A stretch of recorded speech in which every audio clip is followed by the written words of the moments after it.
Coshocton, Ohio is a very, very small town. Very laid back. Coshocton was built on 6 factories.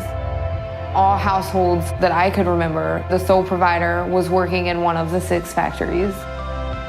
Over the last 10 years or so, we have actually lost 3 of them, and 1 is going to be leaving within the next 2 years. There's a lot of excuses for our community to not work out.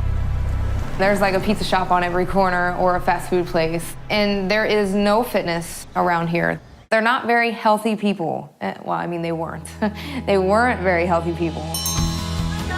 If Dave had come to me 7 years ago and said, I'm gonna put a nutrition club in Coshocton, Ohio, I would have looked at him and said, you're crazy. We just offer so many things for the community to come and just be a part of. Therefore, there's no excuse not to get fit or get healthy. It is very much so a support network. We do not allow any negativity at all. There's people from all different strides of life that come here, exercise for a couple hours. They encourage the wellness, the healthiness of everybody. One more. I've known them for a year and a half, and they really do care about the community. I absolutely love what I get to do every day. I tell people this all the time, that I get to hang out with 200 of my closest friends every day. And to me, that's not work.